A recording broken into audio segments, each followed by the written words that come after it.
Welcome to the Red Rose Film Club, a movie podcast that examines the wide world of cinema through a perpetually lefty, pinko, commie, soy boy, cuck, Antifa, super soldier filter. But more specifically, we love movies and want to create a podcast that would appeal to the disparate tastes of our liberal, leftist, socialist, communist, Marxist, and Leninist friends. Red Rose Film Club is for leftists of all stripes who don't know what to talk about at parties other than movies and politics. My name is Craig. I work in public education and am passionate about social justice and workers' rights. My tastes range, but mostly exist on opposite ends of the highbrow, lowbrow spectrum. And I'm with...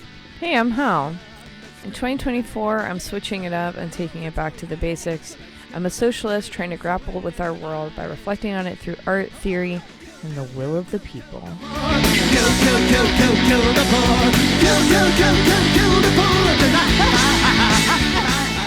So, Craig, what other pop culture are you getting into these days? I have been watching a ton of movies. I see. And some of them are some catch-ups. So the first big one I saw is I finally saw mustard or mayo. That's also a J. Cole line that I like. I saw Killers of the Flower Moon finally. Nice. How's it feel? Loved it. Loved it. It is fantastic. I'm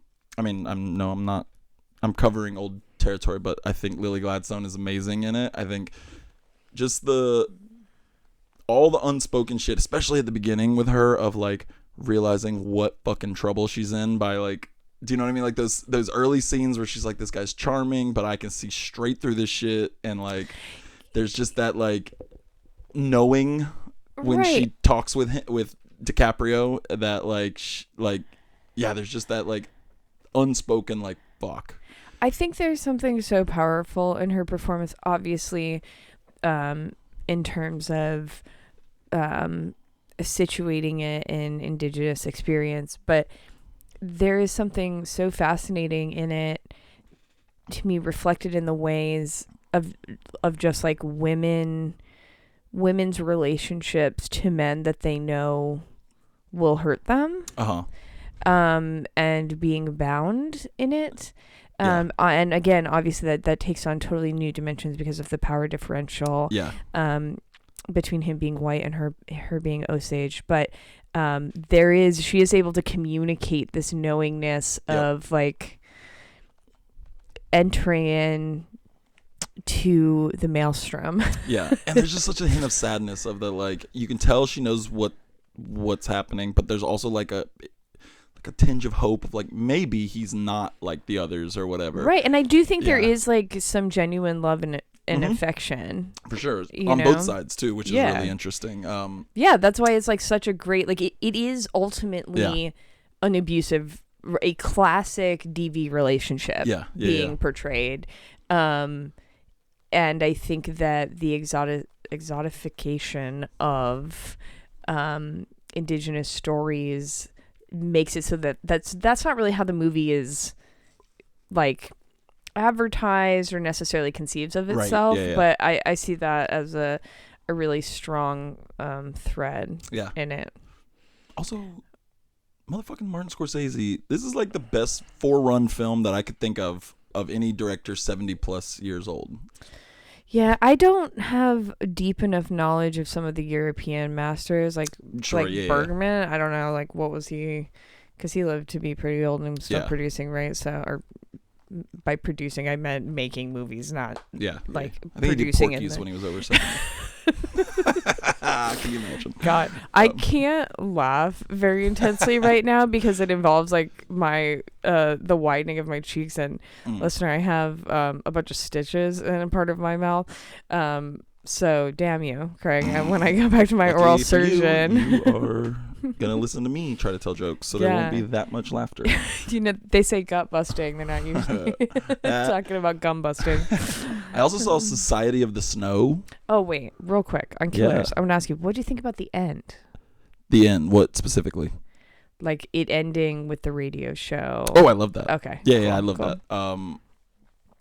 I thought that was really cool. I thought like that was it was an interesting way to end it, I guess. I loved it. I saw that there's people that think that's... I think it is kind of divisive. That's why I was asking. I love it because I think it's Scorsese doing, I mean, we've talked about before, I love like movies about movies, you know, film on film, and I think it's an introspective reflection on the ways in which he is complicit in the like dramatization, things that are lost through dramatization and like scandalizing something, right? And that like the objectification that occurs through filmmaking, through the production of spectacle, that he's also engaged in that. And it's not, I don't think it's something that's intended to be like excusing it or like writing off criticism,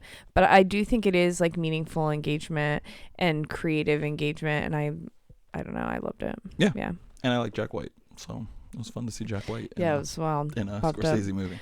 But yeah, the other one I saw was Society of the Snow. J.A. Bayona. Did you see that? I did. It's on Netflix, listeners. So. Yeah, I love like a man versus nature movie, and I love a movie that feels fucking cold as shit, and like, do you know, like this, and this one is brutal. It is and, brutalizing. Like, the airplane crash and like the immediate consequences of it, as well as the like avalanche that the survivors are buried in at one point in time. Yeah, all feel weighty and heavy. Like I'm not someone that like flinches away. You know, we like gory, explicit movies, and there were parts of this movie where I was like, as someone who's really afraid of flying, I was like, feeling it. I'm feeling it. Yeah, for those that haven't seen it or don't know, it is based on the true story of the Uruguayan soccer team that crashed in the Andes in the 70s, I think. Yeah, in the 70s. It was previously made a movie, Alive,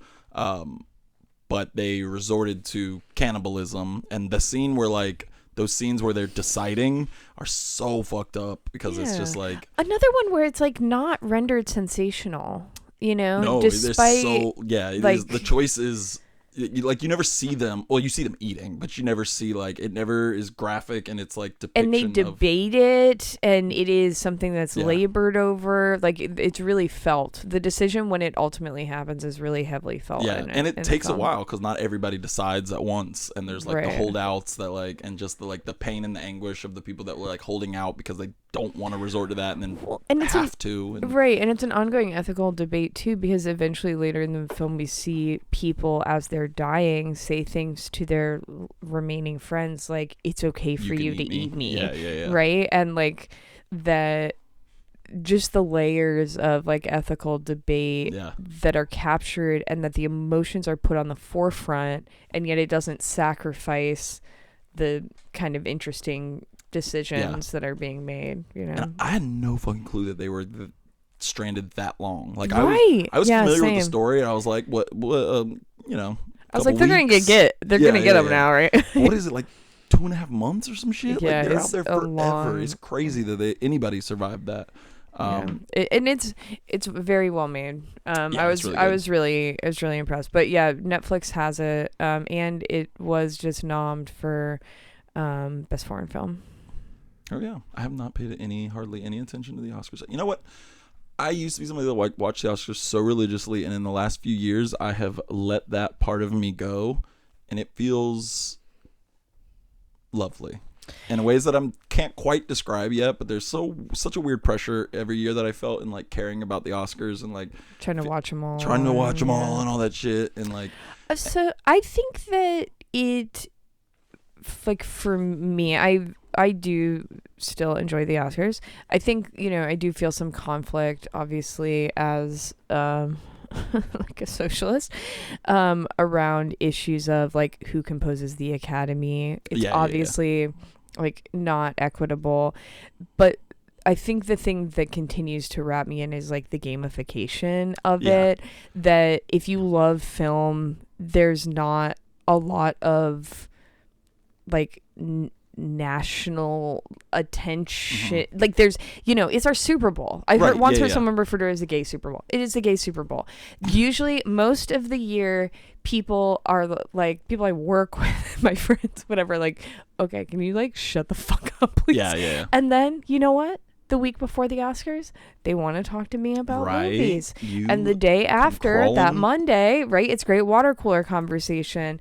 So we don't have a lot of monoculture anymore where kind of Yeah. everyone is engaging with the same material at the same time. And not that the viewership of the Oscars indicates obviously that's not the case either. But it just is something that I think circulates more with people that I know that maybe don't love film. Yeah. And I think my thing is more self-imposed. The reason that it stressed me out is because I don't know, I felt too emotionally invested in something that is admittedly stupid. Like, I do like the Oscars still, but why the fuck am I angry on a goddamn Sunday night watching millionaires pat each other on the back? And I was like, I don't remember goddamn what year was it that I just got? I think it was maybe Green Book was the last time I watched the Oscars, and that probably is so why much fuck shit. I was like, why did I get so upset about I know I got so upset about Green Book winning, but it made me feel down for a couple days, and I was like, I gotta not be as invested in this. Detach a little. I also think for a burgeoning film lover, and it's part of why I loved it a lot as a loved them a lot as a teenager, and especially as someone that got really intensely into pop culture through an Entertainment Weekly model, is it is a way to structure or guide your exploration of film, right? You can just go and look at I want to watch something from the 40s. Let me go see what won then or whatever. And overall, if you follow kind of the nominations and you're I'm gonna watch those, you're gonna see some good movies here and there and some trash too. So it is a good it's a good structure and framework for that. So. Right. If you're just kind of walking in the wild wilderness, trying to avoid eating your buddies, metaphorically speaking, as it comes to identifying film to watch, following the Oscars is a good opportunity. Hell yeah. I also saw The Last Duel because I know we've had a debate recently about how I am not a big Ridley Scott fan, but I've also realized that I have not watched hardly any of his movies in the last 10 years. Okay. So I watched The Last Duel. And I loved the shit out of it. It was so good. Yeah, it was fun. I didn't know it was as trashy, if that's a good word for it. Yeah. So have you ever seen Flesh and Blood? I gotta look up who directed that. But it's an 80s swords and sorcery. Yeah. Kind of exploitation-y, but also kind of walking the line with trying to be a serious drama. Yeah. And it is it reminds me a lot of that, not necessarily in terms of the themes that it's representing, which are obviously very specific. But just in that it does kind of have that trashy ripped bodices, swords and sorcery spirit to it. And I didn't realize until the credits rolled that it was written by Nicole Holofcener, whom I like quite a bit, and was on I mentioned her in our 2023 episode because she directed one of my favorite movies of last year, You Hurt My Feelings, which is her directorial efforts are nothing like The Last Duel, but when you watch, obviously all of her stuff's really contemporary, modern relationships, but you definitely see it in The Last Duel, just the way that about the inner workings of complicated relationships and shit. Right. I did bring it up when you brought that. Did you really? Yes, because it was a major it's a major thing when The Last Duel is if you don't know, listeners, a Rashomon style, except it's not as many perspectives, but it is multiple perspectives approaching a sexual assault. Yeah.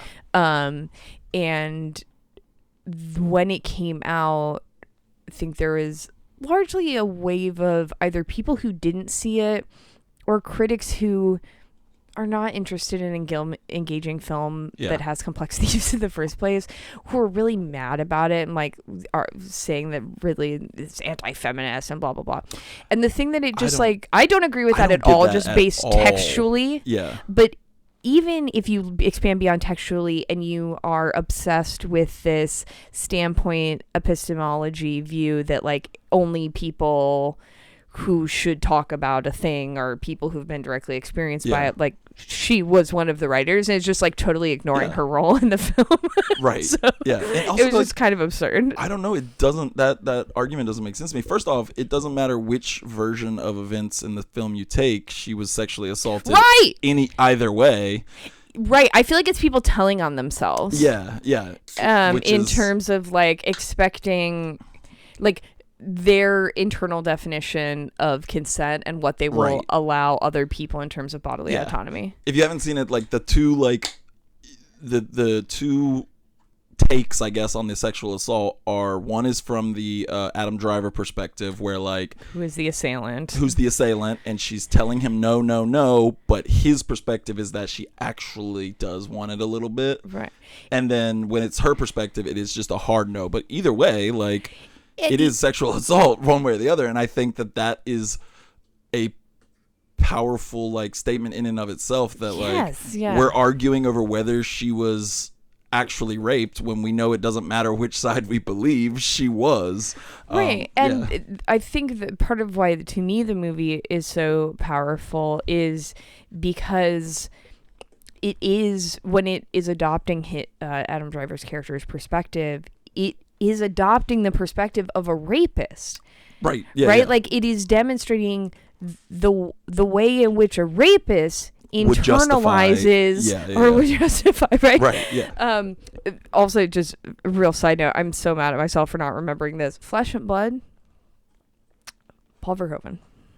Ooh. And I do recommend it if you like some sword and sorcery nonsense, and it's, you know, tits and magic and silliness. Cool. So but yeah, good. I'm glad you liked it. I was very pleasantly surprised when I watched The Last Duel. I'll also add one more thing. I accidentally watched a Christian horror movie the other day.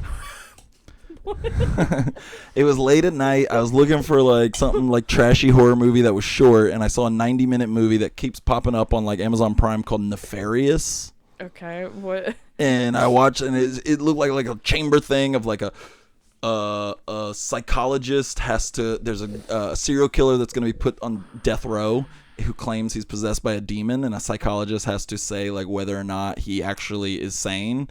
And so it's Sean Patrick Flannery of Boondock Saints fame. Yes. And I'm watching it, and first off, there's red flags early because it is dog shit. Like, Sean Patrick Flannery is so bad. You know, like Jake Gyllenhaal in that movie Prisoners, where he's doing the like squint, like flinch thing? Okay, I love Jake Gyllenhaal, so. Oh, I do too. But Sean Patrick Flannery did that, and he's like, fuck, Jake Gyllenhaal only squints every 5 seconds? I'm going to do it like every half a second. And he is literally the whole movie. So like they start talking, and the guy, the dude who's supposed to be a demon is like, I'm the blah, blah. Like, I was like, whoa, this is kind of like a God is the correct choice, the devil is wrong. And I was like, let me look into this. And then I found out the two dudes that directed that anti-abortion movie Unplanned from a few years ago. Yeah. And early on in the movie, there's like a scene where he's driving to the prison and he's listening to the radio, and I made a joke to my wife. I was like, why the fuck does that sound like Glenn Beck on the radio? It's because it was Glenn Beck. Once I realized that this was a weirdo Christian movie, I started looking it up, and I was like, holy shit, that was Glenn Beck. So don't watch that movie. It was stupid. I didn't even finish it. I got like halfway through, and I was like, this is too dumb. God, it really does suck. There are some movies that I abandoned because they're just not connecting with me in a moment. Like, I'm actually going to talk about that with my first film, or the first piece of media I'm going to talk about. But then there are some things where you're like, I must thrust this away from me. Yes, that was one of them. But what are the movies you've been watching recently? So I have watched a lot of movies in the last week because I had gum surgery on Thursday. It's currently Tuesday. I didn't work Thursday, Friday, and I've just like watched movies and television. Hell yeah. As the Lord intended. And read some, right, as the Lord intended. As the Lord specifically from the cosmology represented in Nefarious intended. But the movie that I want to bring up, because it just like I was gobsmacked, is The Damned. 1969, directed by Visconti. I've brought up Visconti before on the pod, where I relatively recently watched The Conformist of his. I brought him up most recently when we were kind of talking about Italian film like representing fascism, how I kind of want to dig more into that thematically. This is a movie about a family of industrialists who are torn asunder by their own power seeking during the ascent of the Nazis. Okay. Ooh, so cool. They are they own a bunch of steel mines and factories, and they make ammunitions and munitions. And it's like the patriarch, the very old patriarch at the head of the family, is opposed to the rise of the Nazis and Hitler, and some of the other like entrepreneurial members of the family kill him, and then just like it's a ongoing power struggles between various members of the family to take control, and they're like wrapped up directly in the Nazi party. Like one of the family members who is an executive in the firm is also pretty high up in the SA. And so we see these familial conflicts and political conflicts, and it has a lot of really hard stuff. I mean, there's a lot of murder and sexual assaults, and but the thing that really blew me away about it is the lighting in it. Yeah, in a good way? Yes. Okay. Like, everything is just the most dramatic expression of the intense power struggle that is going on, and it's all cast in like reds and blues and in really deep shadow, and there's purples, and it just is like vicious, and it feels very Shakespearean in the way it's developed, but absolutely fucking worth it. It's almost 3 hours long. That so sounds dope. it is a movie. The reason why I brought it up is that is a movie that I have tried to watch probably 4 or 5 times previously, and I would get like 20 minutes in and be like, this is not it today. Yeah. Like, I'm too intense, or like intense, and it's I mean, it's a familial drama, so it's very beautiful, but it's like a lot of people and which I love, but it's a lot of people like standing around in rooms and being like, don't sell your munitions firm to the SA, instead exclusively send them to the army. And it's like, it's political machinations, right? Of the like evolving power. But it's not directed as if that's what the content is, right? It's so much more like luscious and deep, and richly toned than that. So it's a movie that I had several times been like, this is not happening. And in fact, it even happened on Thursday after I got back from the oral surgery. I took some pain meds, and kind of as they were hitting, I was like, oh, okay, I'll put on one of these movies. I rented 7 movies from Cap City. Damn, did you get through all 7? I got through 6 of them. I rented Women in Love by Ken Russell, because it's one of the few one of my favorite directors, one of the few Ken Russell movies I haven't seen. I did not get to it. And Mike and I are watching through Homeland, which I wasn't even going to bring up here because I'm not proud of it. The Showtime? Yes. Okay. I watched the first couple seasons. I think we're in the 3rd season. Do you know the like little bit of trivia about the like set decorators they hired to write like Arabic shit? Yes, and saying like fuck this show, Bush or fuck this show or something. Yeah. But I got derailed a little by that show, which it's understandable. I'll probably bring up at some point in the pod when we've watched more of it, because I do think there is interesting stuff to discuss in it. Yeah. In that I think it like represents like mental health crisis and bipolar disorder in a more realistic way than I've ever seen, which is interesting. I also think that it does represent how the U.S. imperialism is self-defeating and like sows the seeds of its own discord. But there's also a lot of not great stuff in it. It's like, and then the other thing I wanted to bring up is the book I've been reading, which is called Either Or by Alif Botman, or Batuman maybe. And I got over 100 pages into this book before realizing yesterday that it's a sequel, and did not read the first one. That's awesome. Like I had to read the first one sequel? No, okay. I think it's fine, and I'm going to continue reading it. But I didn't even, the worst of it is that I didn't even realize it textually, meaning I wasn't reading the book and going, what the fuck, I'm obviously missing something. Yeah. I realized it because I looked on Goodreads to make sure I was spelling the author's name right to put this in this script, and then what the first thing was like, oh, if you loved her first book, The Idiot, and I was like, awesome. Wait, what? And then I clicked over and it's like, oh yeah, this is for sure a sequel to this. But a kind of book I like a lot is like a nasty woman wrestling with her nastiness. Yeah. And the way I bought this is because a couple of years ago I read The Pisces, which is about a woman who fucks a fish. Cool. That sounds good, actually. It was I quite liked it. It was quite good. And a book called Treasure Island with 3 exclamation points, which is about a woman who works at a pet library, which is a place where you can check out pets. Okay. Is that a real thing? No. Okay. It's not a real awesome. thing. Not as far as I know. And who is feeling lost and adrift and starts basing her life off of trying to treat Treasure Island as if it's an ethical text, like a philosophical text. Okay. And there's some others too that like kind of fit in this vein. I think Melissa Broder is the author of The Pisces. I can't remember who wrote Treasure Island.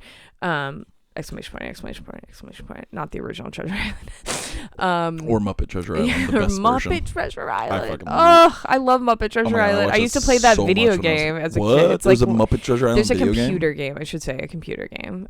Yeah. I might go find that now. It's Kermit. yeah, I fucking love the Muppets. I'm a Me big too. big And Muppet fan. my big ones were Muppet Treasure Island and Muppet Christmas Carol. I watched those so fucking much, but Muppet Treasure Island was the best one. Yeah. Those and the Caper, Muppet Caper, were like on replay in our household growing up. But I just that's a kind of book I like. And so after I had read those, I went and just did some like, I'm just gonna buy a couple of books. What are some recommended ones? And this came up in that. So that is how I ended up buying a book that is a sequel.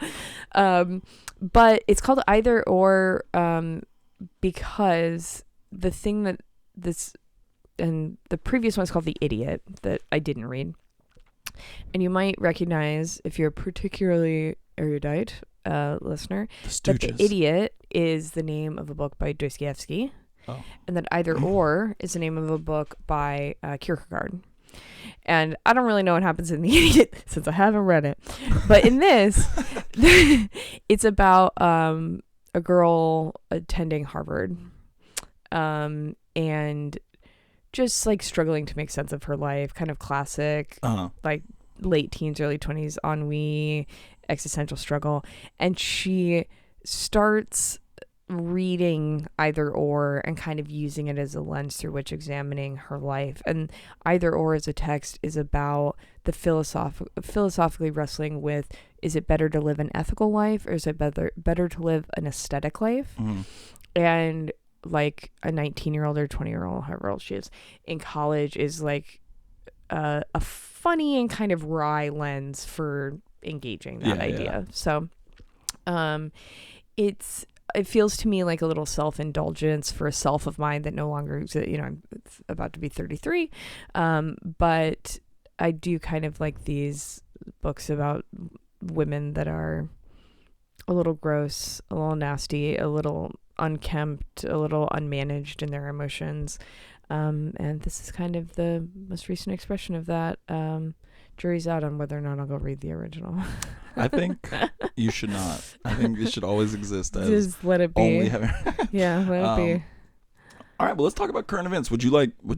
You've been talking for a minute, and I know that's a bit stressful and strainful. Would you like me to do my current event first, or do you want to jump into it? I can just say this because I'm going to keep it real Yeah, short. I just want to say something that I think I'll probably do for an upcoming episode is I want to like go back and kind of follow up on a bunch of things that I've brought up before. Oh, that would be dope. But I didn't do that this time. So a piece of that is that I wanted to follow up on the abortion, the Florida abortion ballot initiative, which we've talked about many times, and say that it's reached the number of required signatures, which is great. Yay. The final step before it can go on the ballot in November in Florida is that it has to be heard in the Florida Supreme Court.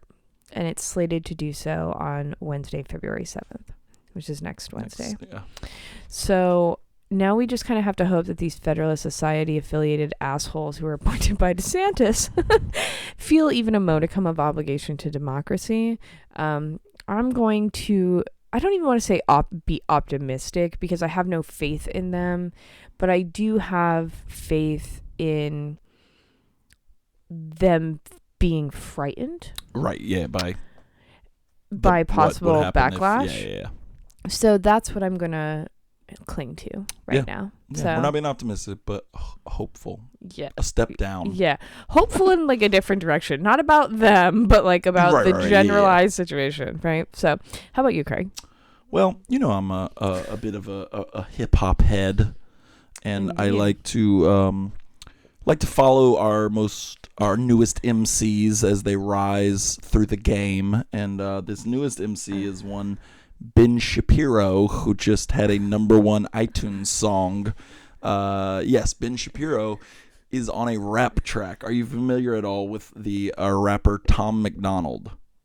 I can't say that I am. I am very familiar with Tom McDonald because he is one of my little pet projects that I love following because he's such a fucking loser. As a connoisseur of the crazy crackers. Yeah, as a connoisseur of like right-wing ding-dongs. He is a dude. Do you know what he... Oh, I did put a little picture in the notes that we'll talk about in a minute. So I was like, you should just see what he looks like. That'll give you a good kind of idea of what this guy is. But basically, he's a shitty SoundCloud rapper who like...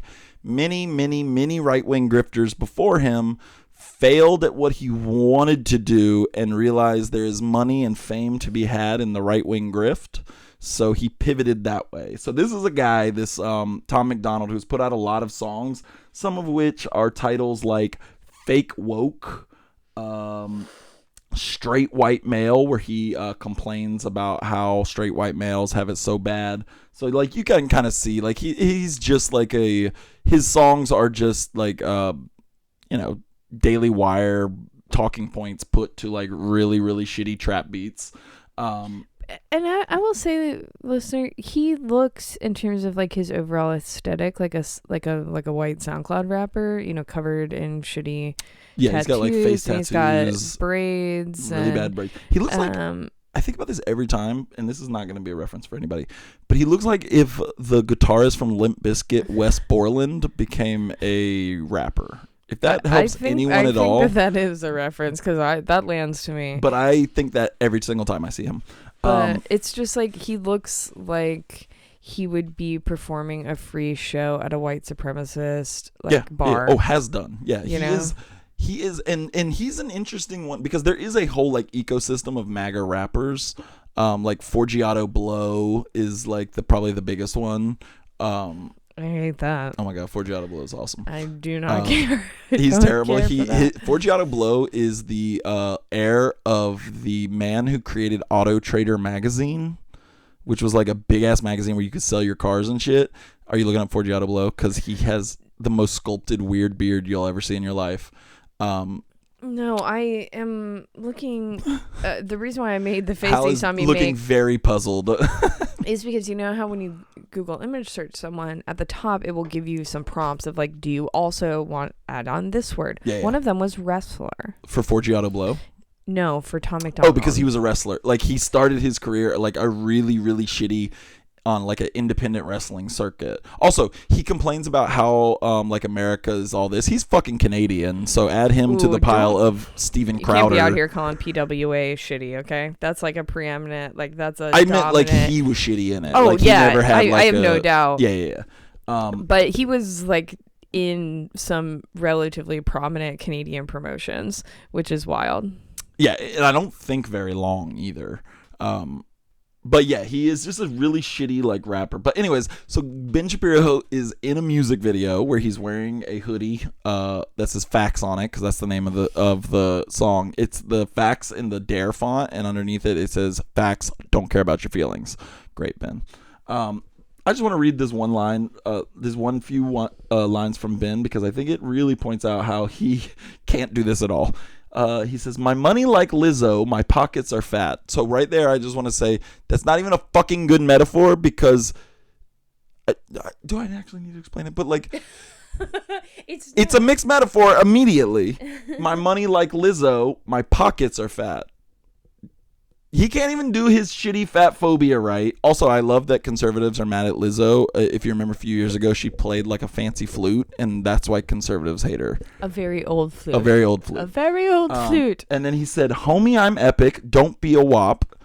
So clearly still pointing out using wop as a pejorative that he does not understand. He wants women and other people with vaginas to be dry as hell. Yes, he's still using it as an insult, so he has learned nothing. And then finally, dog gets a yarmulke, homie, no cap. That is a little funny. It is a little funny. That's a little funny. First off, he as did a not line. write any of this. Yeah, of course not. But I love that line because he just can't do like cool guy speak. So he's like in one line, dog and homie. He says dog and homie so many times. Also, like, him rapping in it is so weird. So, like, Tom McDonald is clearly, like, an Eminem, like rip-off. Not just because he's white, but, like, when you hear him, you'll hear, like... That's the flow that he's trying to emulate. Right, and he wrote it for Ben Shapiro, clearly, and Ben Shapiro's, like, trying to do it. It's so fucking funny. And I've watched this video a million times now, but something I did, I was watching Anthony Fantano and Hassan Piker were doing like a little stream about this song, and one of them pointed out something that it is clear if you go watch the video of them standing next to each other that Ben Shapiro is standing on some sort of apple box to appear as tall or taller than Tom McDonald. Tom Cruise steez. Yeah, which, I mean, no shame or whatever, but when you're Ben fucking Shapiro and your whole thing is like, men are no longer men, and masculinity, and like he's just a fucking clown-ass loser, and this song is awesome. This song is great. I mean, in how, this song is fucking blows, but like, if you want to just jam out to some of the shittiest, like, hilarious conservative shit you've ever seen, check out Tom McDonald's whole discography, honestly. Burn. We love him. But yeah, let's jump in towards our movie talk. Today we're going to talk about the film Traffic by Steven Soderbergh. Steven Soderbergh, one of the most prolific directors working today. That dude makes like 3 movies a year, it seems like. While constantly talking about retiring. Which I have some respect for. Sure. Yeah.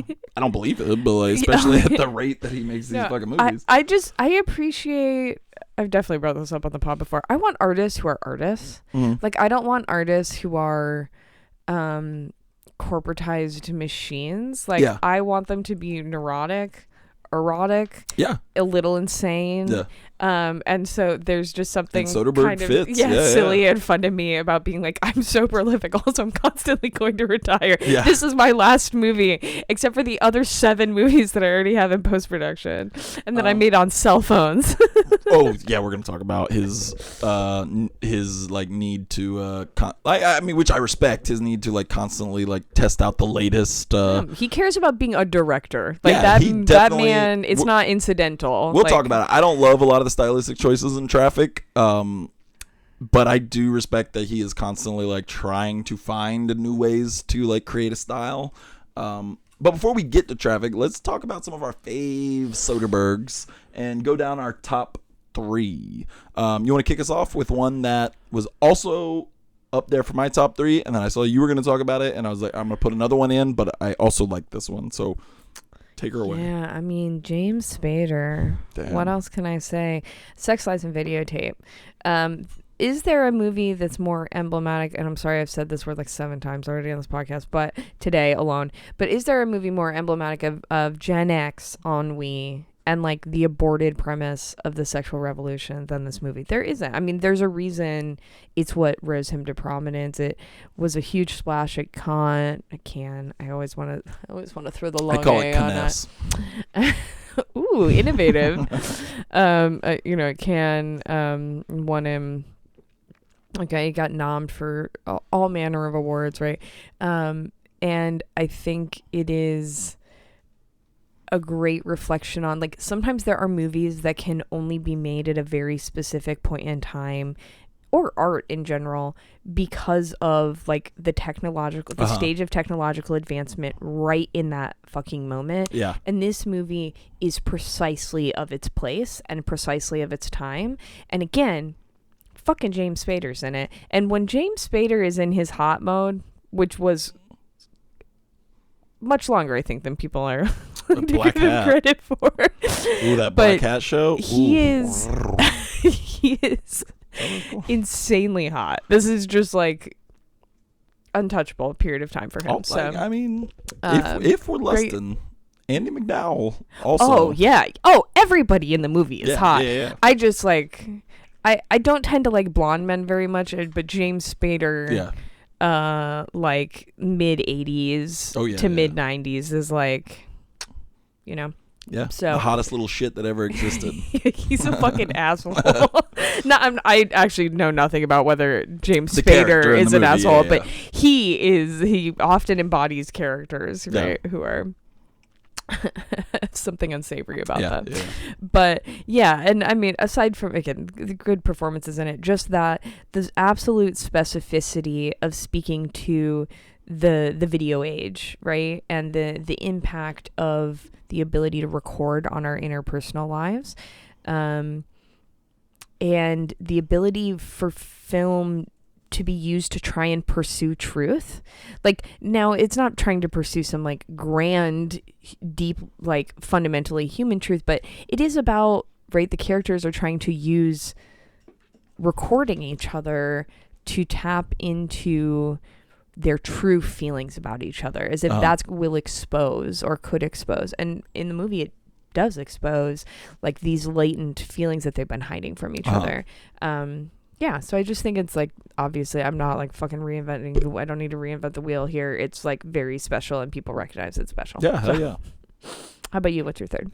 My third is, I like that he will do a lot of like genre movies. Like he do exercises in genre, and I think his most pure like exercise in genre is the 2011 movie Haywire with Gina Carano before she got pilled on the internet. Have you seen Haywire? I have not. No. It's just a very like straightforward kind of action thriller revenge type thing, where she is like this she's like an agent for some like Blackwater type group or whatever, and she is betrayed and becomes like public enemy number one, and her employers want her dead, and it's just a series of her encountering different assassins that are trying to kill her, all played by like hella A-list actors. So it's Gina Carano just basically going from scene to scene kicking ass, and it's Michael Fassbender, Ewan McGregor, Bill Paxton, Channing Tatum, Antonio Banderas, Michael Douglas. For those of you that can't see because it's a podcast, Hal had a moment of revelation and leaned back. Well, I was going to say that, but since I've interrupted anyway, I'm just going to say this. I think one of Soderbergh's greatest talents and strengths of the last 10 years has been being one of the few people who fully recognizes Channing Tatum's capacity to be a great actor. Now, obviously, we get, I think the Coens recognized it a little with like Hail Caesar, and I can't. That fucking shit ass directed 21 Jump Street. He's like a Zionist and a crazy person. Phil Miller and Chris Lord. Phil Lord and Chris Miller. I think Phil. Okay. He's been saying some crazy shit on Twitter. Jesus. I kind of like those guys, but I didn't know anything about that. You know, they really pull out amazing performance from fucking Channing Tatum in those, in that movie too. But the diversity of roles that Soderbergh offers. Also, I know you don't like this movie, but I do like him in The Hateful Eight. I have not watched enough of the movie to even see him. He is... Like I said, I literally quit in the first scene. Like after like the third smack across the face, I was like, I am done with this. I probably will go back at some point in time. He is Jason Lee's the badass fugitive that they're talking about. Oh. He is her brother. Interesting. Yeah. He very late in the movie he appears. But yeah, what about you? What's your number 2 Steven Soderbergh movie? My second, and it relates to Channing Tatum, and I feel I wavered on this a lot because I don't know that it's like the most standout movie relative to like other films outside of his oeuvre, but I really love Logan Lucky. I fucking 2017. love Logan Lucky. It has like a real like MacGyver does a heist feel to it, and I think the thing that aside from it is very funny. It is hilarious. Yeah. The thing that I love the most is seeing a master take on his old tricks, making a heist movie, wide ensemble cast, etc., and refashioning them. So it's like it is like Ocean's 11. It's him making Ocean's 11, but it's about fucking Hicks and racing cars, and it's delightful. Yeah, and it's really sweet. That fucking John Denver part, the song at the end, I love. Also, Adam Driver is really funny in it. Adam Driver is underrated his comedically, I think. Oh, for sure. I can't watch Inside Llewyn Davis ever without laughing my absolute balls off. What are you wooing at? Oh, just that movie is like, it always ends up being more of an emotional bomb than I like expect. I don't know if I've said this, but that is like one of my all-time favorite movies. It's a great movie. So it just always kind of kicks my ass like a little more than I think it's going to. Like I'm always like, oh yeah, this movie about like folk artists, whatever, and then I'm like, I've been stabbed in the eye. But the scene where Adam Driver is practicing for the Outer Space song, and he's like, oh, space! Like, fuck, that's the goddamn funniest shit. Have you seen Annette? Say it again. Annette. No. Oh. What is that? Is he in wow. that? I don't know this. Yes. If you have access to Prime, well, you just said you were watching something on the shitty movie on Prime. Christian movie. You absolutely have to watch it. Do you like musicals at all? Crax. Yeah. Leo Crax is the director of it. It stars Marion Cotillard, and I love her. She's got really great opinions on a lot of stuff. I mean, fuck her opinions. But this movie is a surrealist musical. Annette refers to their child, but the child is like a doll. It's a puppet. All the music is done by the band Sparks. Oh, cool. It's honestly very hard to describe aside from that, but it is dramatic. It is funny. There's singing. There's wild set pieces where they're on a boat in the middle of a storm and they're dancing and singing while it rocks everywhere, and it's it definitely leans more dramatic than funny, but he is a comedian in Adam Driver. Yes. And he does this really brutalizing, not quite funny stand-up. It's a very special, unique film. Hell yeah. That I want to check that out. That I definitely recommend. But he's it's another one where like some of his comedic chops show up. Yeah, he is really funny. How about I was gonna say, I was about to throw it to you, but I realized it's my turn. Yeah, throw it back. My number 2 is The Limey, another kind of genre movie. Have you seen The Limey? I have not, and I see the case on the floor over there. Can I borrow it? You can have it. Oh, wow. I leaned into the mic to show my generosity to say you can have it because my wife recently got it for me on Blu-ray. Ooh. So the reason it's on the floor is because I was pulling it out to give away to someone. So there you go. And featuring Luis Guzman, someone who's in the movie that we're about to discuss. He does love to draw on, the same actors. The same actors, yeah. But The Limey is just kind of a straightforward, like, old grizzled dude getting to the bottom of something. It's Terrence Stamp, who is, it's like, I mean, I feel like this gets said all the time, so I apologize. But if you want to say that something is a Taken style movie before Taken existed, but that's kind of what it is. Terrence Stamp plays a guy whose daughter is killed and was mixed up in some dicey shit, and he has decided he's going to fly to America, go and just basically track down what the fuck happened to her. And it's just like a hella like cool neo-noir, gritty, grimy shit. I like it a lot. Hell yeah. And Terrence Stamp can stare. You know, he's got he'll do a lot of it in this movie too. An intense stare. Yeah, hell yeah. What about you? What is your number one favorite Steven Soderbergh? I've talked about it before. I'm gonna keep it classy, keep it classic. Hal and say Magical Mike 2012, again related to Channing Tatum. But I think when I was reflecting on it, it's like, why do I like this movie so much? I like this movie so much because I think that it is basically the best an indie movie can be. Like when I think about kind of an American independent film that is about like a person or a small group of people in a very like narrow specified place, and there's just kind of that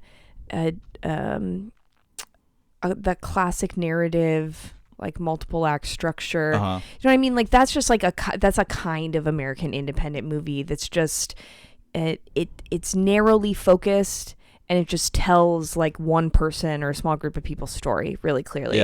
This movie is the paragon of that. Like it perfectly executes that. Also, I think it manages to bounce the line of like taking women's sexuality seriously, like straight women's sexuality seriously, in that like obviously we see the woo girls, right, in response to the dancing, but it doesn't treat it like a joke, and it also treats those men like workers, which they very much are. So there's just a lot of things I love about it. It's not his flashiest film in terms of like directorial approach, but again, he even seems to be using that kind of American indie framework where there's a lot of like tight knit shots on people's faces, and then a lot of like kind of fuzzy people in the mid ground, while stuff is going on. Like it embodies that kind of film and executes it perfectly, in my opinion, and it's really charming, and it produced a quite funny second film, and we'll pretend the third one doesn't exist. I never saw the second one. So I saw the first one and I was like, okay, I like it, but I need to see it again because I only saw the one time in the theaters, and I think also I saw it opening weekend, which if you don't remember, that was kind of an unevent. So like there was a lot of hooting and hollering and stuff like that. So I need to watch it again, like in a more docile environment. Yeah, because really independent of like, not independent of, but beyond even the sexuality of it, it really is, and this is what I mean by kind of a classic three-act structure. It's like there is a conflict. They confront the conflict. Yeah. They resolve the conflict.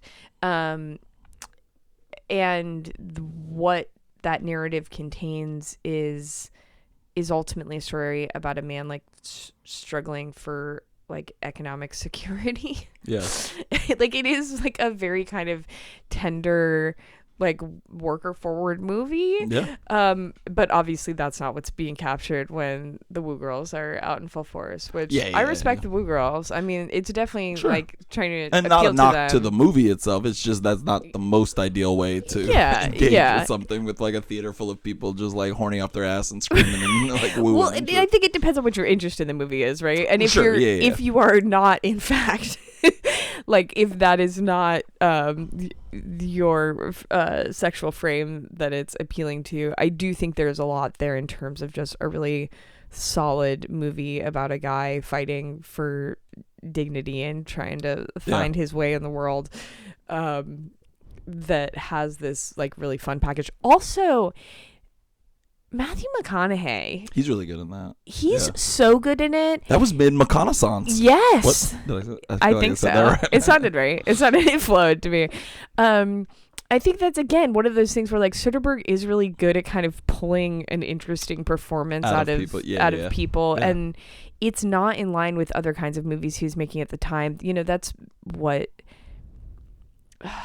like Contagion. 7 years after McConaughey, not 7 years exactly, but it's like 7 to 10 years after he was making some of those like rom-coms, Failure to Launch, and that kind of thing, and it was, like you said, in the Renaissance. The reason why he's so thin in it is because he was filming Dallas Buyers Club. Like they are very close in time together.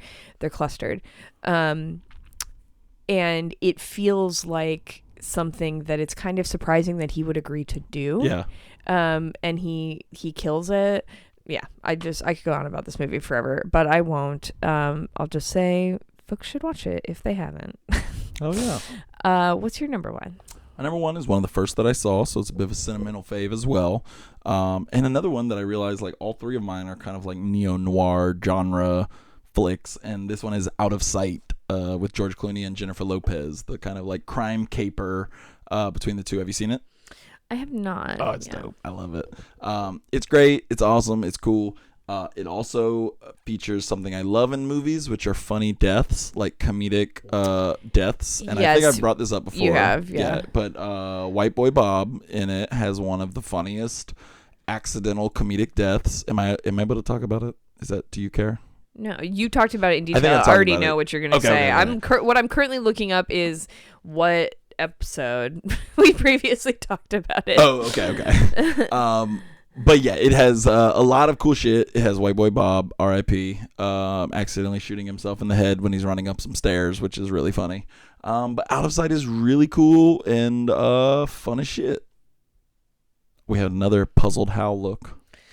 Well, uh-oh. Because, like, sometimes, when I search things in our folder of old scripts, like today I was trying to think about, like, when is the last time I talked about this idea that I'm going to talk about later, and I searched very specific word and it came up and it was like In the Mule. I'm like, yes, this makes sense. Yeah. Cartels, we got it.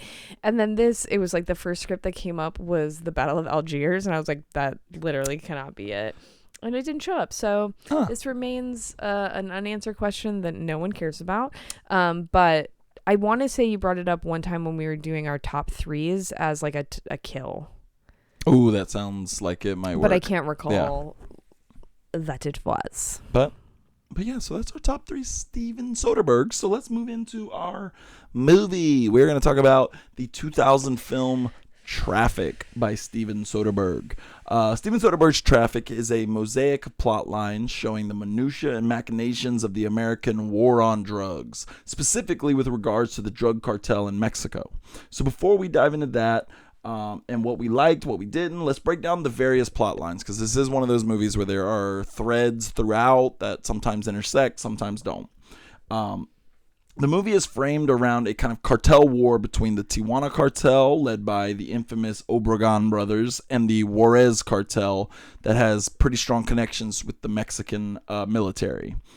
Javier Rodriguez, played by Benicio del Toro. Javier Rodriguez. Oh, that's right. Javier Rodriguez is a Mexican police officer chasing a case against the Obregon brothers and the Tijuana cartel, only discover he is but a pawn in the larger war between the cartels, or he is uncovering just who are the pawns in the war. There is Montel Gordon, played by Don Cheadle, and Ray Castro, played by Luis Guzman, who are kind of his American counterparts, the DEA agents who are chasing the Tijuana cartel by trying to build a case against a wealthy businessman who happens to be their largest American distributor. And then there is the storyline of Robert Wakefield, played by Michael Douglas, who is a conservative judge appointed by the president to serve as the drug czar for the Office of National Drug Control Policy. And while trying to come to terms with the scope of his new position, he learns that his daughter, Caroline, played by Erica Christensen, is having a kind of Go Ask Alice level crisis after, like smoking a joint at a party or something. No, the first time we see her, she's doing lines. Yeah. It is just I did not like that part of the movie, if I'm being honest. I found that like all the stuff with Erica Christensen to be kind of silly and very like reefer madness way to depict like drug use among. I mean, maybe that's just a byproduct of it being in the 2000s and like all that, but I did find a lot of that really silly. And I don't like Topher Grace at all, who plays her boyfriend, is in almost every scene with her. Yeah, I do think Topher Grace is good at being an annoying piece of shit. Yep, he's got that down. It's on character at least. Before we kind of dig into it further, I just wanted us to talk about kind of the filmic technique a little bit in this movie, because it is so specific. Like I said, a lot of it looks like it's like shot on video. It's surveillance feeds. We're seeing things through cameras, like security cameras, through surveillance cameras that various law enforcement agencies have set up. And then we also have many of the scenes involving Bob Wakefield and his daughter, but not all of them, which is weird. Honestly my biggest complaint. Yeah. Because I went back, well, I guess let me finish the sentence, are blue. Like, the screen is as if all of it was dunked in blue.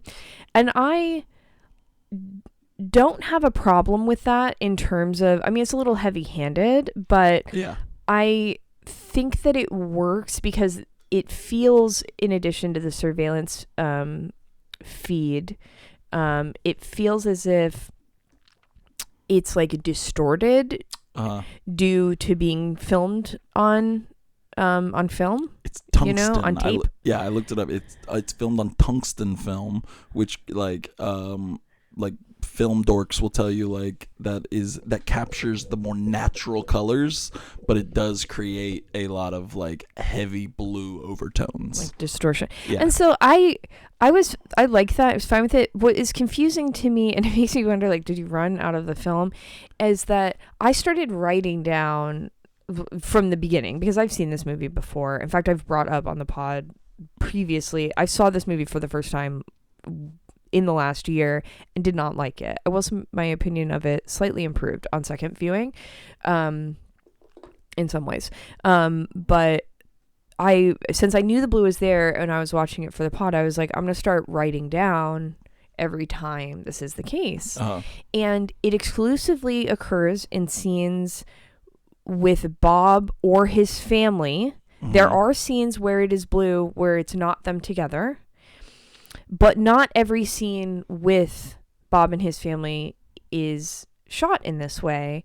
And I started to think, like, maybe it's just Erica, but there are scenes where Erica's character, Caroline, is doing drugs and it's not shot in it. Like dingy and yeah. Yeah, and so I couldn't quite grok what the intention was, because it didn't seem to be purely emotionally driven. Like, it wasn't, I just couldn't, the covariance of it, I'm like, what is this mapping onto? It's clearly mapping onto the descent of her crisis, but there are scenes pretty late in the movie that involve the Wakefields that are not done in this way. So yeah. I'm not quite sure how to assess that. Yeah, and it's not the only one that's specifically like that, because Catherine Zeta-Jones, like, her storyline, Catherine Zeta-Jones plays the wife of Ayala, who's like a big shot in one of the cartels, a businessman in the US who's like launders money and does a lot of like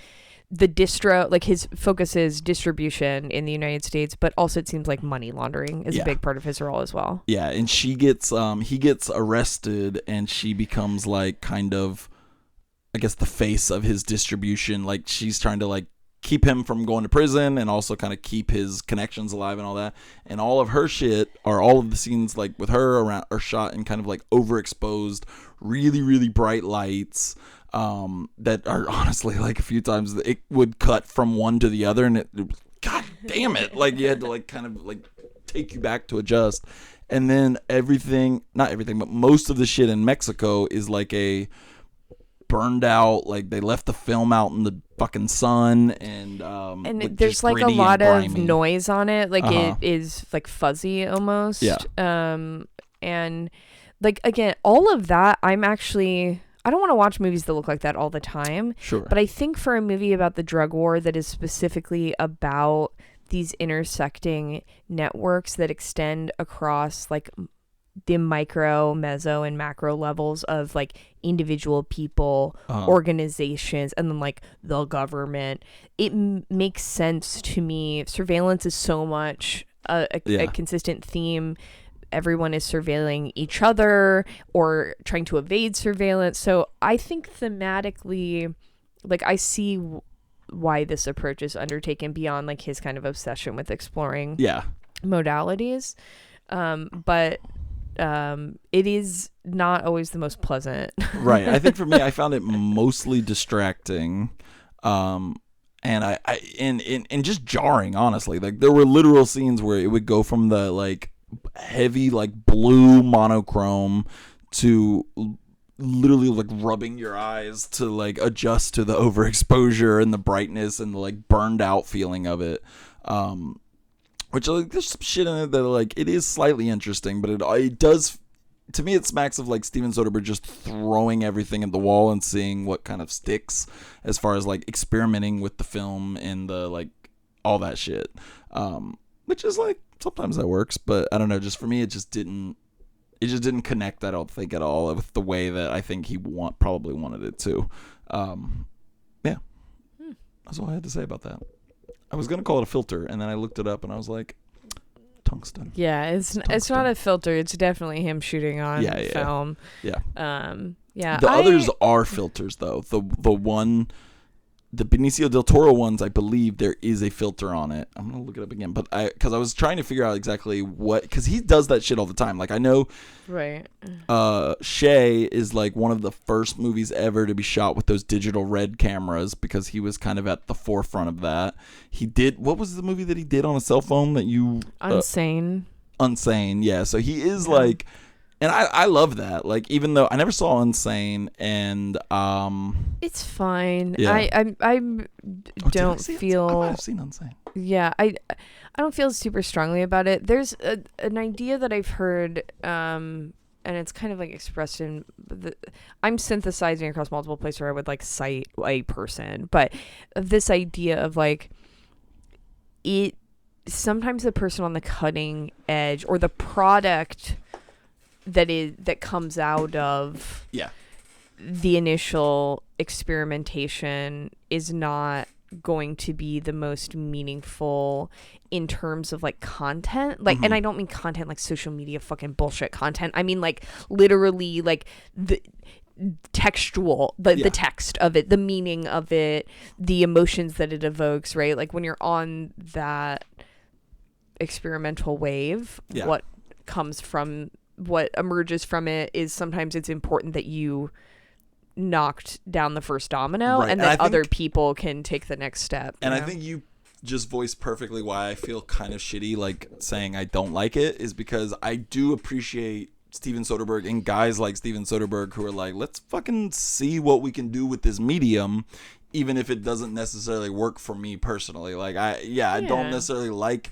the way the movie looks, but I do like that there's a guy like Steven Soderbergh out there doing weird shit and experimenting and all that. And I think you summed that up pretty nicely there. I think it's like, I think there's kind of two different camps that folks like this fall in. There's like, I'll say like the Jimmy Cameron version, where like he is advancing the tech, he is making technology. Right. And it's also, what's the name of the dude? Ang Lee. With like Gemini Man and stuff. Like, Gemini Man, not a good fucking movie. But the tech. Listener, I like Gemini Man. But I don't like the way the twinning looks in it, basically. It is weird, I'm not even saying it's a bad movie. I'm kind of down but with like, this. he was doing something, he was forging forward so that other people, he was pushing forward the tech. I think with Soderbergh, and I could probably think of some other examples if I had eaten food that wasn't soup in the last 6 days. I want to think that someone tuned in right now and is like, what the fuck? Why is it just eating something other than soup? Yeah. But I think what Soderbergh here is doing is like, it's not experimentation that is totally new across film in general. Right, there's a obviously rich history of experimental filmmaking. When you're saying you didn't like the Blue, I almost made a joke. I don't know if you've ever seen Derek Jarman's Blue, where like the entire screen is just increasingly getting blue, and it's a representation of having AIDS because of like going blind. Gotcha. Because of it. Kieslowski's blue. No, red and white. Nice. Yeah, no, Derek Jarman. But it's like, and that was in terms of formal exploration and experimentation, really pushing forward medium. obviously people have done that before. I think what is unique about Soderbergh is it's like bringing that experimentation. People were making movies with cell phones before Soderbergh made Unsane, right? But doing those things and having the platform to be able to present them to a mass audience, especially reflecting on now the state of film where we've got these huge tent poles blowing up in their faces and all the CGI looks fucking horrible because they're just have their fucking foot on the poor VX artist's neck to churn out things as quickly as possible. Just someone making a movie that looks different is like a really wonderful thing to look back on and be like, oh, in 2000 you know, he made a movie that he was doing some experimentation or bringing some experimentation to a mass audience that tied in, that wasn't for naught, but was deeply tied into what he was trying to represent. So I understand, you know, if it's not like enjoyable, but I I personally think it is effective. Yeah.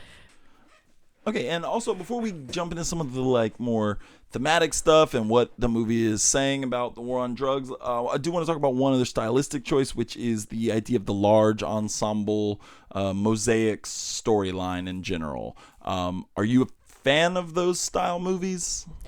I am. I mean, I love, you know, kind of maybe the two great American masters of that approach would be Robert Altman and Paul Thomas Anderson, and I love both of their works. So I do quite like it. Not always, but many times.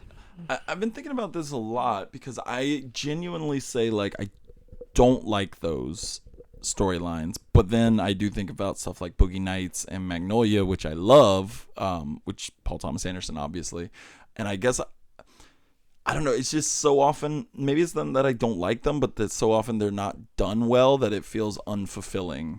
Do you know, like there's this a lack of like satisfaction of following these multiple plot lines that like maybe don't connect in a satisfying way or don't add up to a satisfying whole.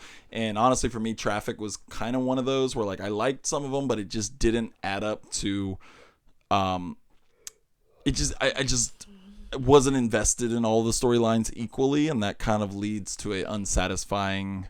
It does suck when one of these movies is going on and you're like, there's a part that you don't like, and you're like, here we are. Here we go. We left the part that I was enjoying to come back to over fucking here. Erica Christensen doing like freebasing in the bathroom or whatever. But yeah, so what are some of your favorites that do it well? So I mean, you said Boogie Nights already, but I mean that's one of my favorite movies of all time, and at any given time is in my top 4 favorite movies ever, you know, in my Letterboxd top 4. But the ones I wanted to draw out, Nashville is just like an all-time fucking amazing. I don't know enough about the history to say, but it is certainly the emblematic movie that I think of in terms of earlier on, right? Because it's from the 70s. And then I was also thinking about Happiness by Todd Solondz. And I also started thinking about kind of like the ways in which like hangout movies like Dazed and Confused lend themselves really well to this kind of structure because it leads to this sense of like the chill is suffused across multiple settings simultaneously. So it's not drawn in the same way like Traffic, where you're like, here are all these plots driving into each other where they're connected, XYZ. But I do think like in a way Dazed and Confused kind of is one of these movies because we do see them collide and intersect while 100%. Also maintaining kind of their own separate continuities. How about you? We mentioned a lot of them. I'll also say I think Pulp Fiction is one that does that really well as well. So there are some because we had mentioned we saw each other recently where Hal's trivia team beat my trivia team. Damn, we had it at halftime too, and then dropped the motherfucking ball. By the way, our team name was Trivial Pantsuit, which I think is so funny, and I thought of it in the car ride, and my husband was like, "That's so dumb," and then I brought it to the team, and they were like, "That's a lovely." It's like a non sequitur. It's like kind of Dadaist. I'm like, I know, thank you so much. Maybe I'm the one who said it was Dadaist, but whatever. Anyway, sorry. Well, what are some movies that it doesn't work on? Crash. I think that's obviously the like easy answer. That's the quintessential example of these plot lines not being interesting on their own, not coming together in an interesting way, not really saying anything. And I'll add Babel to that as well. They're like, we're also entwined, and that sucks. yeah. Two movies that like think they're saying a whole lot and ultimately amount to not very much. What about you? Do you have any examples? I just wanted to throw in Love Actually. One, because I fucking hate Love Actually. But I do think it is, like, I think, and I'll talk about this a little bit more, but it is truly an example of, like, I think that sometimes screenwriters maybe are choosing that as an approach rather than letting the story that they're trying to tell guide that. You know, it's like inverted in terms of their relationship, and Love Actually feels like one of those. Also, I just hate all the stories it's trying to tell, so all of them combined is no better. So I was gonna put Love Actually on here, and I've seen it one time long time ago, and I did not like it, and I was like, I'm not gonna put that on there. I haven't seen it forever. I don't want to like shit on a movie that I haven't seen. So I'm glad to hear that you have put it on there. Always count on me to hate a shitty rom-com. But something that I did want to say about like why I think this approach actually works for, like, when it works, why, like, Jesus Christ, when it works, why it works, and why for me it works in Traffic. And I think that's because this approach, this large ensemble mosaic story, multiple intersecting storylines, allows for the representation of both the interpersonal and the political and their commingling by capturing like individual choices and interactions and relationships while mapping their broader networks and the many like physical settings that they all crisscross.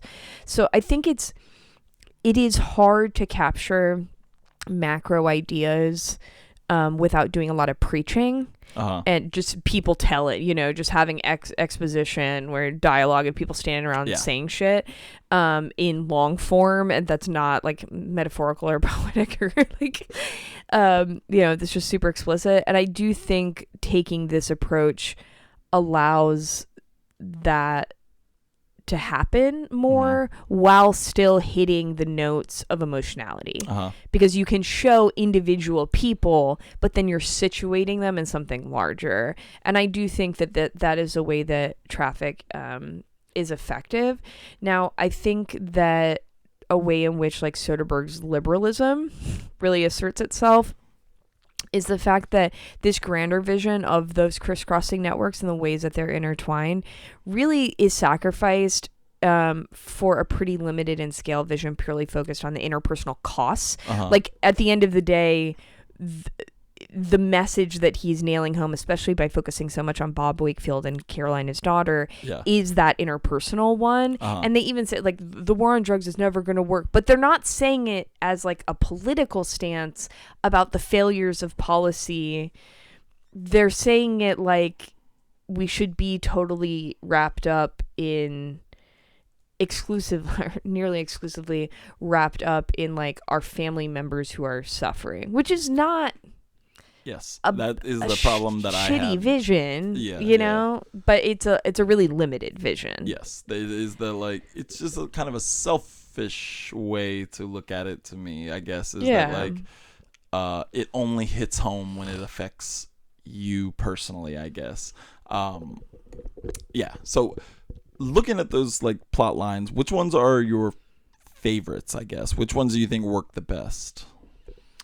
So I don't know if she's my favorite, but something that just really stuck out to me is I really like Catherine Zeta-Jones' plotline because I think that aside from the person that you're going to make reference to in a moment, she displays the most transformation across it. We really see growth, and not necessarily in a positive direction, right? But we see transformation in her characterization, and I think that he does a really good job of taking advantage of the viewer kind of assuming or projecting like naivete and helplessness on her. You know, she's European, she's very beautiful, she's pregnant, and she's like breathless and constantly like gasping and confused and crying after, you know, her husband's taken, and seeing her ascent to the, you know, the top of the hill where eventually she's taking over her husband's business.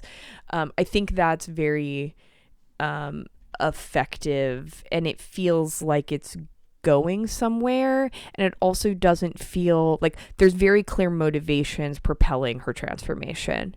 One, I think there's some level at which she was not so naive about where her husband's money was coming from in the first fucking place, probably.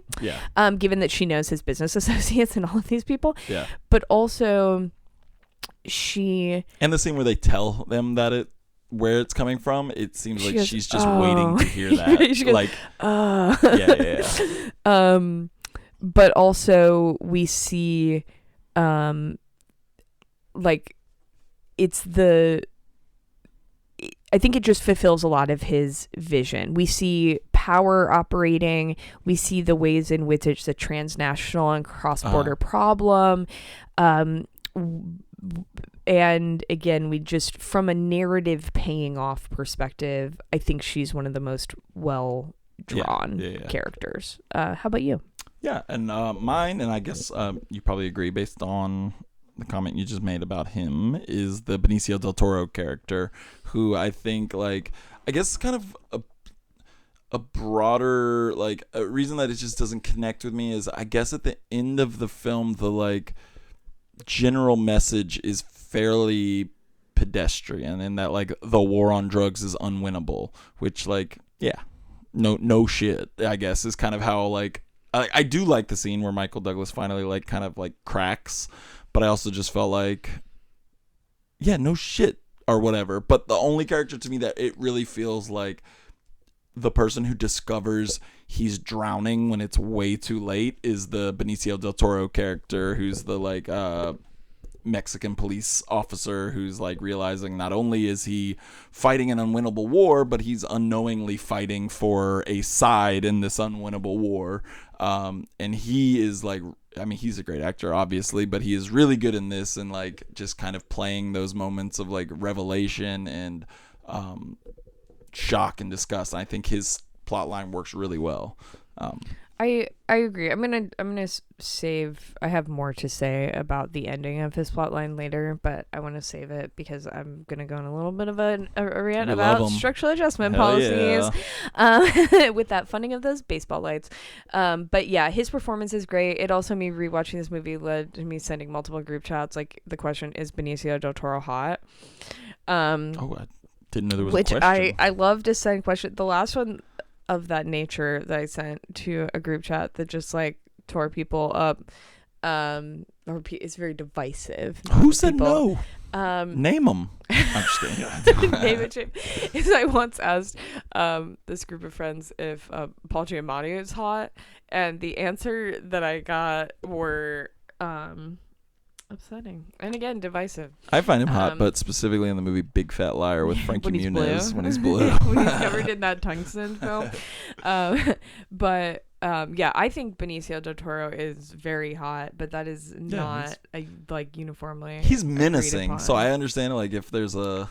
I think he has gross man syndrome, which is a kind of man that I like. So, you know, it's my own personal problem. But I also want to bring up, in regards to, like, favorite plot lines, which is only it's a very small part of one of them. But I really love about when we learn that the cartel head, like, is alive via a Salma Hayek cameo. Like, she's in the movie for 2 seconds.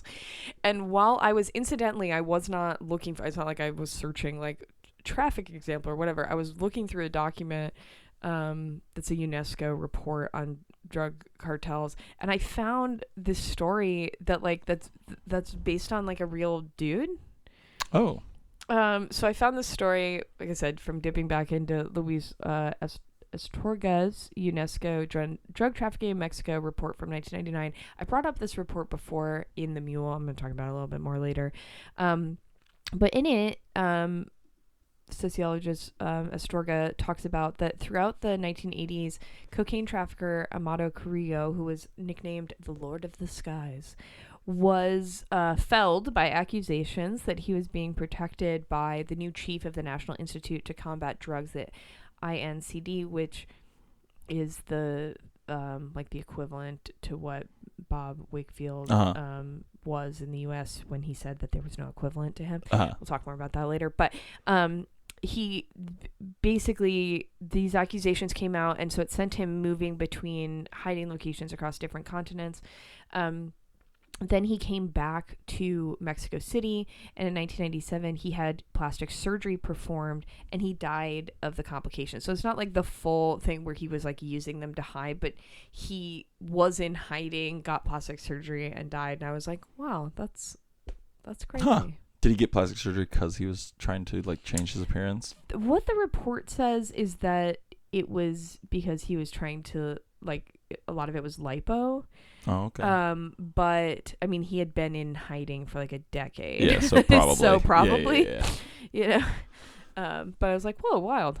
That's crazy. How about your least favorite plot line? I think I know. Yeah. Where are you gonna go with this one? Well, it's interesting because there is stuff that I like about it, but I do find the like Michael Douglas plot line silly at times, especially the part where it becomes like Taken, where he's like gonna go track her down and like all that stuff, and it's just the most like, I don't know, I guess like I'm not to discount that these kind of experiences that happened to Erica Christensen didn't happen to people, but it is the most like after school special, like if you did try weed once, man, your dad's gonna have to rescue you from a fucking crack house where you're like whatever. It just seems so like silly, I guess, is my yeah I think they just have to, part of that is like a narrative problem, is that because this is a mosaic film, the amount of time that's on her is much more limited, so like everything has to be, the dial has to be way fucking amped up, because we can't show like across a whole movie this is happening, right? It's like, you got 3 minutes, bro, fucking sell it, that you're selling your body for fucking cocaine. I'm not sure. She was definitely freebase and stuff. She loved it in the bathroom too at Dad's house. God, I know. Right. You gotta get a little smarter here. Not even any water running or music playing. Right, like, flush the toilet a couple times. What are you doing? My solution would be to eliminate that Erica Christensen story and then have his revelation at the end come from something else. Because I don't like that the revelation is like, my daughter's doing drugs, so now I know it's bad. Which, like, sure, I guess that is representative of a little bit of how American politicians see shit, is that they only care about it when it affects them. I don't know, but it just seemed like there was more opportunity to do something slightly more interesting with like the figure of power in the movie. He does like give a good performance. I do like his little speech at the end when he, even though I don't like kind of where it's leading us, but I do think he does well in that little speech where he's kind of like, fuck this shit, and like takes off. But yeah, it's just not and he is the driver of the like pretty pedestrian point that the war on drugs is unwinnable. I don't know, I guess like, I know you shouldn't like review a movie on what you wanted to see or what you were hoping to see or whatever, but I guess I thought I wanted a little bit more like nuance to that particular character, and you just didn't get that too much of that. I think that's fair. I think that I really like the Bob Wakefield storyline much more at the beginning of the movie, or maybe the first half of the movie. I think it's most powerful when it focuses on his like political rise. Yeah, when he's trying to be like the big dick swinging, like, I'm gonna be the one that figures this out, and the walls that he bumps up against, like while he's doing that, like we first kind of see him as this, like, the first time he's on screen, right? He's this big talking, like, heavy stick, light carrot judge roasting a fucking weed farmer's lawyer, where he's tasked with applying the law. So like when Bob applies the law, it's clear and he can be forceful.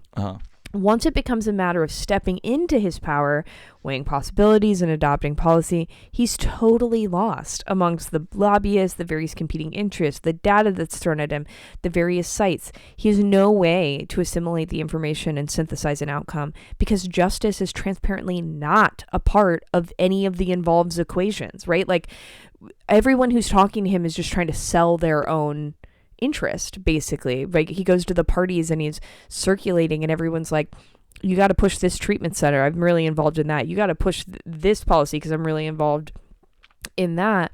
And the goal is basically the equivalent of shoveling water endlessly out of a sinking boat. And these are moments that are impactful to me. Like when he's at the Mexican border, we see them finding a cache of heroin. And he and the guys that are showing him this talk about the role of organizations, not just evil individuals. And the scope is like so broad for him that he's drowning in its vastness. Yeah. And then Soderbergh makes the decision, like you're saying, to just like aggressively narrow his concern. Yeah. And it just feels like a lost, like the premise is lost. Yeah, like there was sure. some great hope or possibility there that was lost. Yeah, 100%. Yeah, let's like dive into some more of the themes of the movie, kind of like what it captures about the war on drugs. And I will say, just piggybacking on the Michael Douglas storyline, is that it is clunky, but I do like that it kind of accidentally represents the way that politicians and Americans, especially people who are maybe middle class, upper middle class to upper class, the way they see problematic issues, which is keep it quiet until it's like in my backyard, which I don't know if that was intentional, but I think that is kind of representative of how we view the problem, is that like it doesn't matter until it's like white suburbia that's being victimized by it, I guess, which I think it kind of backwardly ends up at, which I guess, even if I don't think it was intentional, then I like that, I guess. Yeah, I think that the message would be strong if there was like someone else experiencing that, because it just is like one, again, sacrifices that broader vision. Also just like is a little too convenient for it to be like you said, the person in the position of power. Yeah. But again, I think that's some of that is the trappings of this multiple storyline approach. Like if this was a movie about only that family, and then it was like mirrored by maybe one of his coworkers or somebody else like having a family member who is going through it. Yeah. But there's maybe not enough space to not have some of those kind of nasty implications. Yeah, and I also think his eventual revelation that the war on drugs is unwinnable is more powerful if he doesn't have a personal investment in it. Like if he just discovers that because of the bureaucracy, because of the lobbyists, because of X, Y, and Z, like he's just completely fucked and over his head. But because he has a personal stake in it, it makes it seem like the war on, it just is not as interesting of a revelation, I guess. Well, it comes off as, what it comes off to me as is total hopelessness, right? Like, as opposed to confronting and saying it's not winnable because the way we're conceiving of who is on what side, instead of not understanding, like we've talked about before, like in the Mule episode, that like the cartels and various law enforcement agencies like are wrapped up in each other, right? Like that if we don't change systems of domination that say make it such that the economic development of Mexico is totally stomped on and tied to at the same time the US and the US dollar, right? Like, you know, there's no reflection on any of, like, there are alternatives. It is simply like, this cannot be solved, so I only can focus on the emotional ramifications for my family. Yeah. It's like he's totally absconding with, like, there's just no one in power can do anything ever. Yeah. It's like, Yeah, it's bleak. I wanted to bring up, especially like coming from our leftist perspective, major theme to me of this movie, and a failure of this movie, is its conception of the total incompetency of Mexico. So I wanted to circle back to the part of the Benicio del Toro's plot is that he, in trading information to the DEA to bring down the cartel, says that he doesn't want to be paid. All he wants is for lights to be placed on a field so children can play baseball. And I think that I understand where, again, narratively that's coming from. Like, trying to demonstrate that he has experienced a transformation and is not operating out of self-interest, unlike basically everybody else in the movie. But I think it just, like, I don't want to say ignores, because I don't expect the movie to fully engage these big concepts, but it takes for granted that the uneven economic development in Mexico is, one, a consequence of structural adjustment programs, and two, that the war on drugs throttles economic growth in a region. So on the structural adjustment, I think I maybe brought up Mexico a little when we talked about Bamako, but Mexico is like a very clear example of where structural adjustment policies were put in place. There was a debt crisis in 1982 where basically in response to increasing gas prices and inflation, the feds shifted interest rates and gas prices fell, and Mexico was no longer able to pay its interest payments on the debt that it owes internationally and to the United States.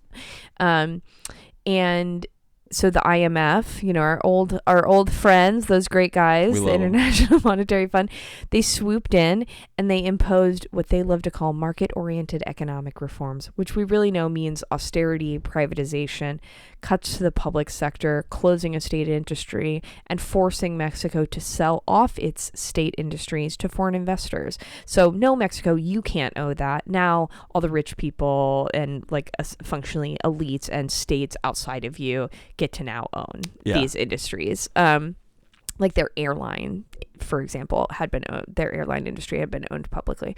And so we know that uneven economic development fosters the growth of drug trafficking, and that's like a consequence of these uneven and like systems of global domination.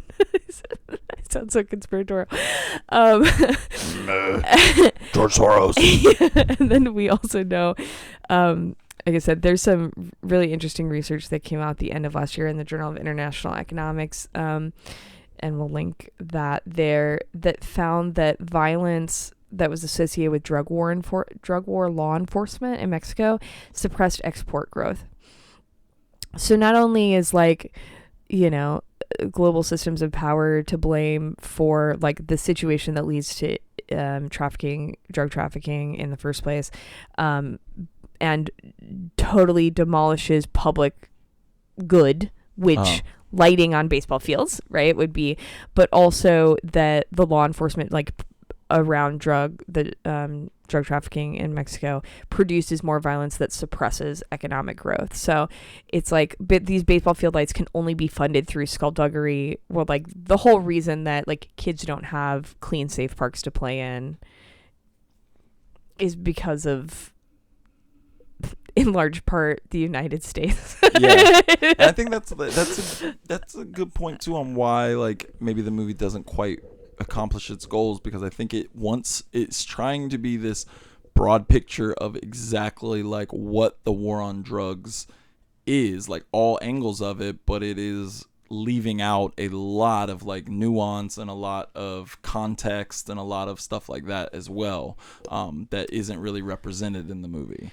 Yeah, and I think that's like part of that is key to the liberal framework, right? Of like, because the movie is it is critiquing law enforcement on some level, right? And we do see that like law enforcement makes missteps or is entangled with the cartels, but there's no systems level analysis it's occurring. Personal like right. It's like the bad apple, right, bad the apple bad situation. Apple, which, yeah. Another kind of example of this movie like not taking Mexico seriously is that there's that line that I think is pretty classic where Bob is at the border and talking through some issues, and he goes, well, who's my equivalent? And they're like, well, Bob, we don't have one yet. And listen, that's just like fucking wrong. Mexico has taken action on the drug war, which again, I'm not saying any of this is good. I'm just establishing that it's like racist to be like, that's the only reason that you would say like Mexico's not done anything about this. Mexico has taken some action through their military and the DFS, which is an intelligence agency, since 1947. Mexico and the U.S. have explicitly collaborated through military means on the war on drugs since 1995, and that the chief was established for the National Institute to Combat Drugs, the INCD, which is like again the equivalent in Mexico, in 1996, and this movie came out in 2000. So I'm not saying there's like a huge difference, but also all those things were building up in the United States at basically an equivalent rate. Like we didn't have the war on drugs in the 1970s in the same form where we have militarized policing, border policing around it. I was looking up, I think the first time it was uttered by like a high level politician was Nixon, and it was more of still kind of like the like getting drugs off the street type stuff, but not to the militarized way that it would become in the 80s and beyond or whatever. Right. Like, I mean, there's some form of policing, but like this like transnational collaboration, which again, we've talked about this like a little bit more extensively in our episode 17, The Mule, so I encourage you to listen to it anyway. But it's also helpful. There are a lot of researchers that like and activists that talk about like the permeability between like this idea that the state and cartels are separate entities is not true. What happens is that power evolves to adapt to the institutions that confront it, right? So like people are like the cartel is systematically placing people in law enforcement agencies. They're buying people off systematically. The reason why all of that can happen is because of the economic deprivation that we've talked about. Like these, it's not individuals making individual choices. And I think that even when this movie demonstrates some of the like the blending of the lines between the state and cartels, like when a drug czar is appointed in Mexico, it's General Salazar, and of course he is in bed with one of the cartels. It's still framed like as an individual bad guy rather than situating it systematically. So I do like this movie on the whole more than I did the first time, but I think it doesn't fulfill some promises that it itself sets up. That's what I was going to say as well, is that like we're bringing up all these stuff that it doesn't do, and I think in most cases it's not fair to say like a movie didn't do this or it didn't do that when it should have. But when like the structure of your movie is we are going to show you the full picture of the war on drugs, I think that opens it up to criticism when you leave off really integral parts in that story. And you start to go in that direction, right? In some instances, like I do think I make like a fairly compelling argument in terms of why this modality lends itself to like, again, speaking to the micro, the meso, and the macro level of this problem, and that he starts to seed that and then abandons it for like emotional payoff. And maybe the issue is just like there is no other emotional payoff in the movie if he doesn't have Bob's family go there. But yeah, it just feels very like a liberal made this in 2000. Yeah. Like this was made very freshly in the Bush administration. I'm sure it was, cooking before that, but this feels deeply Bush era, and it feels deeply specifically like liberals who don't want to challenge the overall frame of law enforcement, but are and shifting the blame a lot to Mexico and shit like that. Yeah. Well, what are there any movies that you think do represent the war on drugs well, other than The Mule? Thank you, Dykes. If you haven't seen The Mule or listened to our episode, God. Clint Eastwood tells a lesbian biker gang, "Thank you, Dykes," and it's Thank one of the greatest you, cinematic Dykes. moments.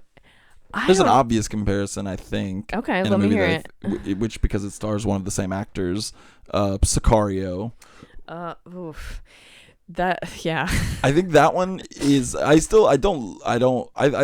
I don't love Sicario, but I do think that is a little bit better at portraying the hopelessness of the war on drugs through the Emily Blunt character a lot, and through Benicio's character, who's kind of on the other side of the way he is in this movie. I do think it does illustrate some more of that, again, like that the relationship between the state and cartels is not a clean enemy versus good guys, white hat, black hat situation. I do think Sicario for me leans a little on the like overly titillating, sensational. Yeah. Especially I do like the plot line, but it is the more sensational one. But the plot line with the revenge plot line with Benicio's character in Sicario is definitely that. I just pulled up a list of drug war movies to try and get some ideas and think. And interestingly, I would never have listed this myself, but it does make sense. But No Country for Old Men. Oh yeah, that's a good one. Is a very interesting one because it does have or captures the nihilism. Yeah. Of that sensation that borders have no meaning. I'm not saying that Porsche exists. I just mean I think the movie is capturing the idea that everything is permeable and there is no place where you are safe from violence. And I think that one is a good example too about how I think specificity is a better way to examine broad topics than trying to tackle the entire thing, if that makes sense. You can let's take this one guy who found himself wrapped up in the cartel wars or whatever the fuck is going on in No Country for Old Men that involves the cartels, and kind of bring that sense of hopelessness and nihilism in a way that does it and I think that is what Traffic is trying to do, and I think No Country for Old Men does it way better. Yeah, that is a really good one. Yeah, that's a great example, and I think you're spot on, and it does have a way where it is navigating multiple registers simultaneously, and does have the intersecting plot lines, but it pushes the cartels into the distance specifically to focus on the interpersonal ramifications, and you only catch the ways policy is entwined with that in these almost expressionistic dabs, right? When we see God, who the fuck is the he's not sheriff. Tommy Lee Jones? No, not Tommy Lee Jones. Oh Lord. Josh, whatever his name is. No, Josh Brolin is the cowboy. Oh my Llewellyn. God. No, Llewellyn. Llewellyn. Woody What's Harrelson. in the satchel? My God. Yeah. Right, because Woody Harrelson's character kind of represents the unlawful law. Right, so we get sweeps brushes with it, but it's not centering on it full. The other thing that kind of popped in my head is not on this list. Shouts out to Win Goodbody, the Letterboxd user who had No Country for Old Men on his list. Shouts out to you, person. But I was thinking Maria, Full of Grace. Oh, I've never seen that. I have not seen it. So I say this saying I saw it when it came out, which was been in high school.